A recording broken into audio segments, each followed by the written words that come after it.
வணக்கங்க. நான் சாந்திங்க. உங்களை மீண்டும் சந்திக்கிறதுல எனக்கு ரொம்ப சந்தோஷம். நான் உங்ககிட்ட எனக்கு உடம்பு கொஞ்சம் சரியில்லாமல் போச்சுன்னு சொல்லியிருந்தேன். அது சரியில்லாமல் போனோடனே போய் நாங்கள் ஹாஸ்பிட்டலில் செக் பண்ணோம். அதாவது பீரியட்ஸ் அதிகமாக போயிட்டே இருந்தது. போய் இந்த மாதிரி போயிட்டுருக்கு என்னென்னு பார்க்குறப்ப உங்களுக்கு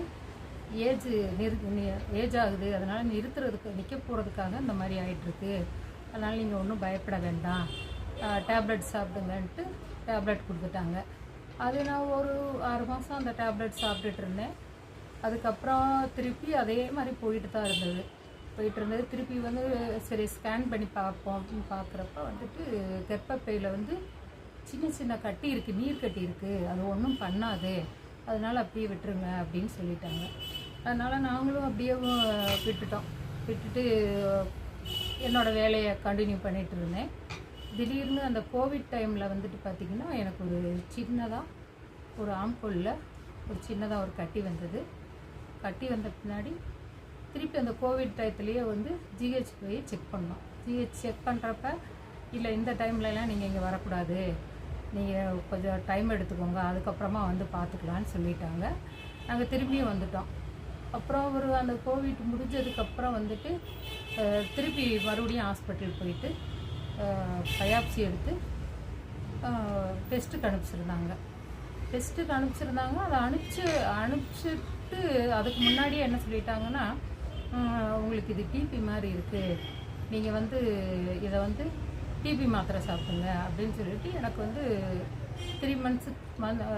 3 மாதத்துக்கு டேப்லெட் கொடுத்தாங்க. கொடுத்துட்டு கவர்மெண்ட்லேருந்து உங்களுக்கு ஃப்ரீயாக சாப்பிட்றதுக்கான பணமும் தருவாங்கன்னு சொல்லிவிட்டு அதையும் பதிச்சு எனக்கு 1000 ரூபாய் பணமும் கொடுத்தாங்க.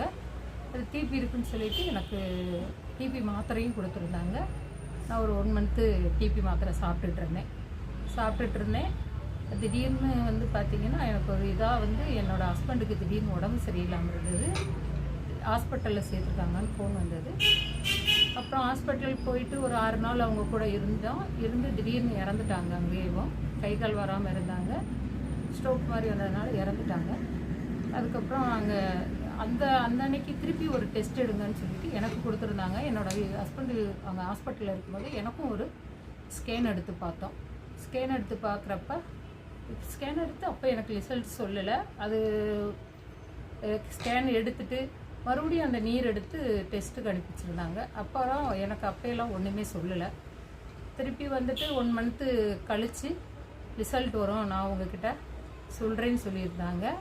நான் மீண்டும் ஒரு வீடியோவில் உங்களுக்கு மீதியை சொல்கிறேன். Thank you, by.